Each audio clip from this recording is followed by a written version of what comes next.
jujur ramai diserbu, ternyata wanita ini bukan calon pengantin foto priwet Probo, outfit mirip. Kaget seorang wanita tiba-tiba akunnya ramai penuh hujatan. Siapa sangka wanita tersebut disangka sebagai calon pengantin foto prewedding pakai flare yang sebabkan kebakaran di Probo.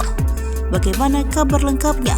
Seorang pengguna TikTok mengaku jadi korban salah sasaran atas kejadian kebakaran di Bukit Teltabis, Probo, Probolinggo, Jawa Timur.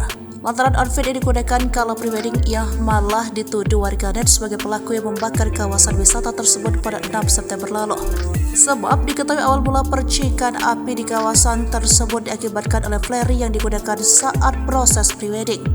Baru bangun tidur, terus TikTok ramai banget komen kayak gini. Salah lapak woi, malu banget gak sih? Kata akun TikTok tersebut dikutip pada Jumat 15 September 2023. Adapun komentar yang dimaksud berisikan komentar negatif untuk dirinya, bahkan ada yang meminta untuk dipenjara. Ia pun mencoba mengklarifikasi hal ini namun tak menampik bila ada kemiripan, sehingga ia menduga konsepnya sempat dilihat dan kemudian diikuti. Pasalnya foto pribadi yang dilakukan sudah berlangsung pada tahun 2022 lalu dan tak menggunakan flare. Alih-alih menggunakan flare, dirinya menggunakan payung sebagai konsep foto. Saat itu yang menyesuaikan dengan musim hujan. Kemudian video pribadi ini juga sudah diupload dan diunggah pada awal tahun 2023 lalu. Kayaknya tuh sih emang mirip. Kayak aku juga ngerasa sih, ya apa namanya bikin pribadi promo tuh mungkin sebelumnya sudah pernah lihat video aku kali ya.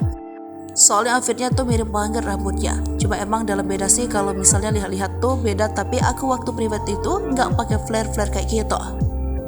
Aku juga kaget, kok tiba-tiba dituduh jadi ngebakar promo, salah woi bebernya.